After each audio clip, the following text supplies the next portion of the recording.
নমস্কার বন্ধুরা, chef Shrabani daily vlog চ্যানেলের পক্ষ থেকে সবাইকে স্বাগত জানিয়ে আজ আবার একটা রেসিপি আপনাদের সাথে শেয়ার করতে চলেছি।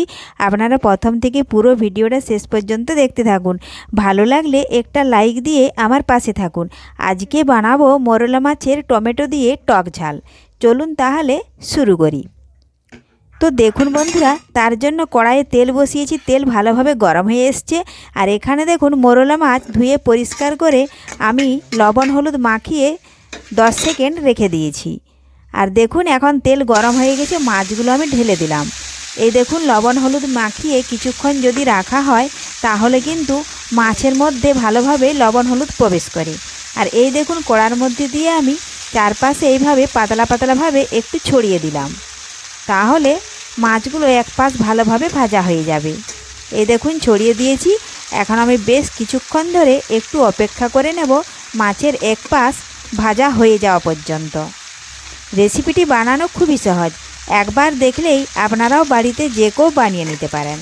তার আগে যদি কোনো বন্ধু নতুন হয়ে থাকেন, চ্যানেলটি সাবস্ক্রাইব করে বেল আইকন হলে সেট করে দিন সবার প্রথমে আমার রেসিপি পেতে। তো দেখুন বন্ধুরা, মাছের এক পাশ ভালোভাবে ভাজা হয়ে গেছে। এখন আমি আরেক পাশ দেখুন এইভাবে উল্টে নিচ্ছি। এই দেখুন এইভাবে উল্টে নিচ্ছি। আর তেলটা ভালোভাবে গরম করে নিয়েছিলাম বলে দেখুন কড়ার মধ্যে লেগে যাচ্ছে না, না হলে কিন্তু কড়ার মধ্যে লেগে যায়। মাছগুলো উল্টানোর সময় অনেক সময় ভেঙে যায়। এই জন্য যখনই আপনারা মাছ ভাজবেন তেলটা কিন্তু খুব ভালোভাবে গরম করে নেবেন। আর তেলের মধ্যে একটু সামান্য হলুদ আর একটু যদি লবণ দিয়ে দিতে পারেন তাহলে তো মাছগুলো আর ভেঙে যাওয়ার কোনো চান্সেই পায় না। এই দেখুন উল্টে নিয়েছি, এখন আবারও আরেক পাশ ভেজে নেব।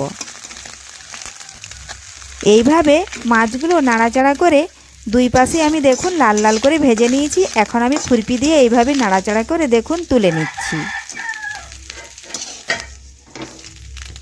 দেখুন তুলে নিচ্ছি, তোলা হয়ে গেছে। এখন ওই কড়াতে আবারও পরিমাণ মতো সাদা তেল দিয়েছিলাম।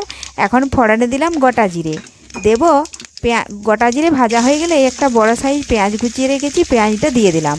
এখন পেঁয়াজ একটু লাল লাল করে ভেজে নিচ্ছি।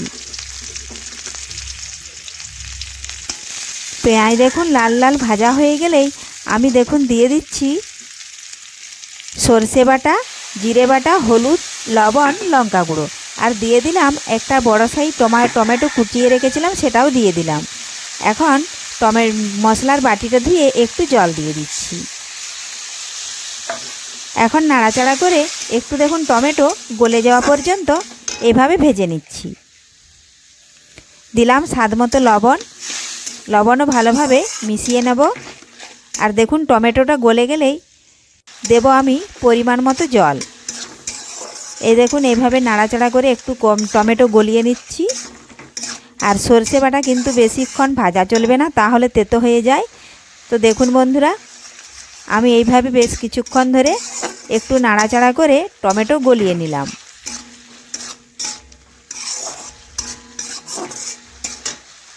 এখন আমি পরিমাণ মতো জল দিয়ে দেবো। এই দেখুন আমি এখানে 1 বাটি জল দিচ্ছি।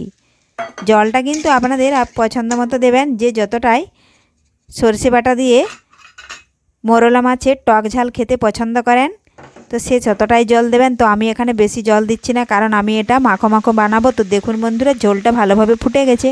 এখন আমি ভেজে রাখা মোরলা মাছ দেখুন ওপর থেকে ঢেলে দিলাম। এখন ঢেলে দিয়ে দেখুন একটু নাড়াচাড়া করে মাছগুলো একটু ডুবিয়ে নিলাম।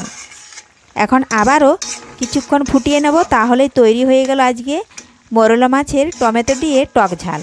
রেসিপিটি ভালো লাগলে লাইক, শেয়ার, কমেন্ট করতে অবশ্যই ভুলবেন না বন্ধুরা। ধন্যবাদ। ফিরে আসবো আবারও কোনো নতুন রেসিপি নিয়ে। দেখুন বন্ধুরা হয়ে গেছে। এটাকে এখন অন্য বাটিতে নামিয়ে নেব। আর এইভাবে একটু মাখো মাখো যদি রাখা হয় তাহলে গরম ভাতের সাথে কিন্তু খেতে অসাধারণ লাগে। ধন্যবাদ।